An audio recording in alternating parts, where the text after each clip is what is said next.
સત પ્રેરણા દ્વારા પ્રેરણા મૂર્તિ ભારતીય શ્રીજી દ્વારા માંડવી ખાતે ઘરે ઘરે છે ગીતા વિતરણ કરાય. સત પ્રેરણા ટ્રસ્ટ દ્વારા પ્રેરણા મૂર્તિ ભારતીય શ્રીજી દ્વારા અમારા માંડવીના સાધક પરિવાર અને બીજી આજુબાજુના સાધકો દ્વારા પ્રેરણા મૂર્તિ ભારતીય શ્રીજીનો સંકલ્પ છે. ભગવદ્ ગીતાનો ઘેર ઘેર પ્રચાર, સ્કૂલોમાં પ્રચાર, એક વિદ્યાર્થી સુધી ભગવાનનું હૃદય પહોંચે એ રીતના એવા અમારા માંડવી સાધક પરિવારના પ્રયત્નો રહેશે.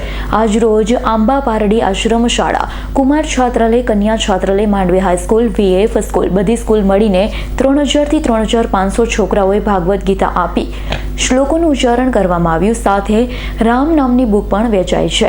22 ડિસેમ્બરથી અમારી સેવા ચાલુ છે, આગળ પણ ચાલતી રહેશે. અમારી સાથે જોડાયેલા અમે બધા ભેગા કાર્ય કરીએ છીએ. કાર્યમાં કનૈયાભાઈ, બારડોલીના ચિરાગભાઈ, નવસારીના પ્રિન્સલભાઈ, સુમિત્રાબેન, ઉષાબેન, કમળાબેન અને નવીનભાઈ સુમિત્રાબેન દ્વારા સહયોગ આપવામાં આવ્યો છે. જીતેન્દ્ર સોલંકીનો રિપોર્ટ, S9 ન્યૂઝ, માંડવી.